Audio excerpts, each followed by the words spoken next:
Hello दोस्तों, आज के इस वीडियो में बात करने वाले हैं अध्याय 3 किसका। तो ये भूगोल का अध्याय 3 है, क्लास 7 का। इसका नोट्स जानेंगे, तो आइए देख लेते हैं।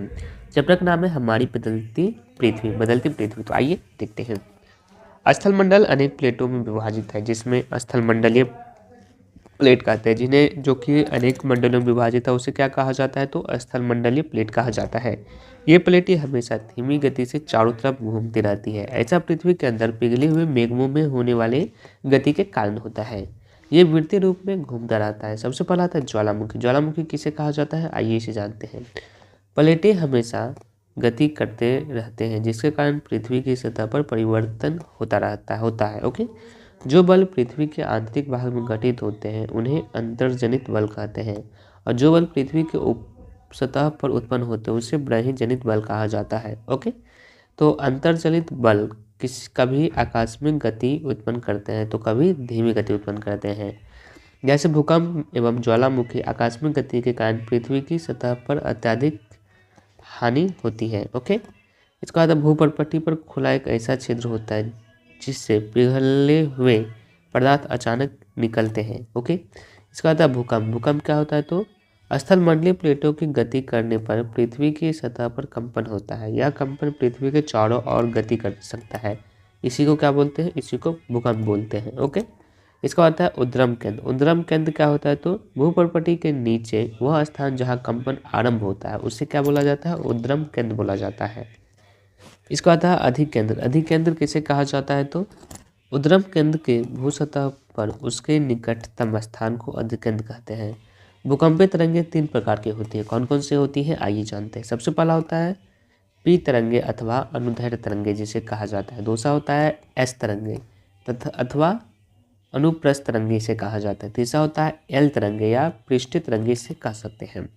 भूकंप का मानक मापन एक यंत्र से किया जाता है जिससे भूकंपीय तरंगे कहते हैं। भूकंप तीव्रता रिएक्टर स्केल पर मापी जाती है। भूगर्भ शास्त्र की एक विशेष शाखा है जिसमें भूकंपों का अध्ययन किया जाता है, जिसे सिस्मोलॉजी कहलाता है।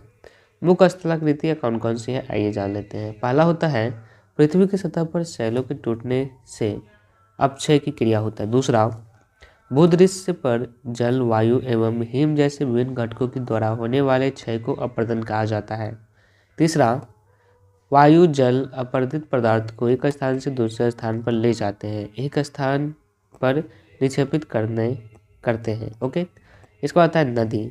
नदी के जल से दृश्य भूमि का अपरदन होता है। जब नदी किसी खड़े ढाल वाले स्थान से अत्यधिक कठोर शैल या खड़े ढाल वाली घाटी में गिरती है तो यह जल प्रपात बनाती है।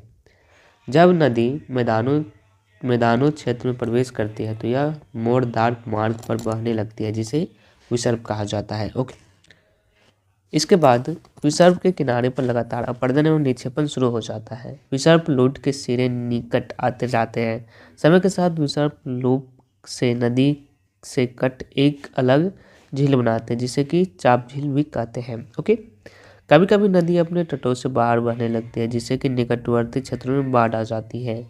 नदी के उद्धित तटों को तटबंध कहा जाता है। ओके। नदी अम्ल धाराओं में विभाजित हो जाती है, जिसको वितरिका कहा जाता है। नदी अपने साथ मलबे का निक्षेपण करते हुए मुहानों के संग्रह से डेल्टा का निर्माण करती है। ओके। समुद्री तरंग के अपरदन एवं निक्षेपण तटीय स्थलाकृतियां बनाते हैं। समुद्री तरंगें लगातार शैलों से टकराती रहती है, जिससे दरार विकसित होती है। समय के साथ बड़ी और चौड़ी होती जाती है। इसको समुद्री गुफा कहते हैं। इन गुफाओं के बड़े होते जाने पर इसमें केवल छत ही बचती है, जिससे कि तटीय मेहराब बनते हैं। लगातार अपरदन को छत को भी तोड़ देता है, जिससे केवल दीवारें बचती है, जिसे स्टेक कहते हैं। समुद्री जल के ऊपर लगभग ऊर्ध्वाधर उठे हुए ऊंचे तटों को भी समुद्री मृगु कहा जाता है। इसके बाद आता है हिमनद। हिमनद किसे कहा जाता है, तो हिमनद अथवा हिमानी वर्ग की नदियाँ होती हैं। छोटे बड़े शैल, रेत एवं तलछट मिट्टी निक्षेपित होते हैं। ये निक्षेपण हिमनद हिमोद का निर्माण करते हैं। ओके। इसके बाद आता है पवन। पवन क्या होता है, तो रेगिस्तान में पवन अपरदन एवं निक्षेपण का प्रमुख कारण होता है। रेगिस्तान में आप छत्रक के आकार के सेल देख सकते हैं, जिसे सामान्यतः छत्रक सेल कहते हैं। पवन चलने से रेत को एक स्थान से दूसरे स्थान पर पहुंच जाती है। जब पवन का बहाव रुकता है तो रेत गिरकर छोटी पहाड़ी बनती है जिसे कि बालू का टिब्बा कहा जाता है। समझ गए? जब ये बालू का कण विस्तृत क्षेत्र में निक्षेपित हो जाते हैं तो इसे लोएस कहा जाता है। ओके, आज का वीडियो में बस इतना है। वीडियो पसंद आया तो लाइक जरूर कीजिएगा। Thanks for watching this video. Thank you.